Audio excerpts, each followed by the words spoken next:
Welcome to episode 27 of Gods and Heroes of Ancient Greece.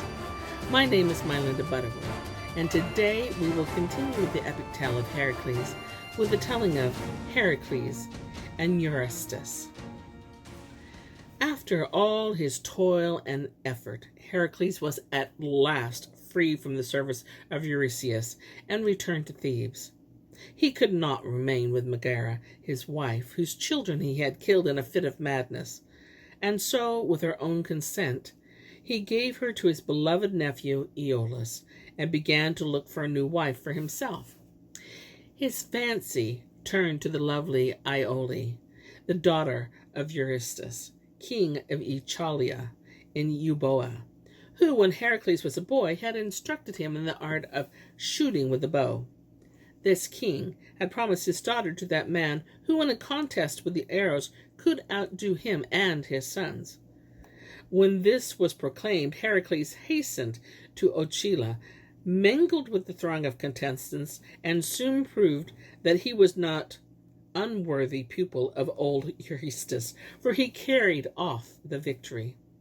The king gave his guest due honors, but in his heart he was sorry that Heracles had won, for he remembered Megara's lot and feared his daughter might suffer the same fate. Because of this, he put off Heracles day after day, and said he needed time to consider this marriage. In the meantime, Iphitus, the eldest son of Eurytus, who was of the same age as Heracles and admired his strength and courage generously without envy, had become the hero's friend, and he used every trick of persuasion to influence his father to the noble stranger. But Eurytus persisted in his refusal. Deeply offended, Heracles left the palace and was for a long time a wanderer in foreign lands. While he was away, a message came to Eurytus to report that a robber had stolen the cattle from the royal herds. The culprit was knavish Autocles, whose thieving was known far and wide.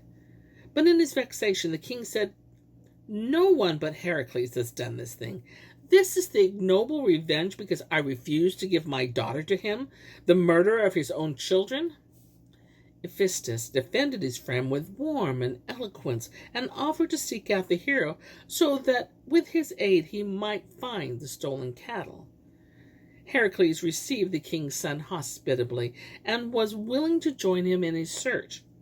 But they were unsuccessful, and when they had climbed the walls of Tiryns to try to discover the herd from this lofty lookout, Heracles was again overcome by madness, for angry Hera darkened his mind.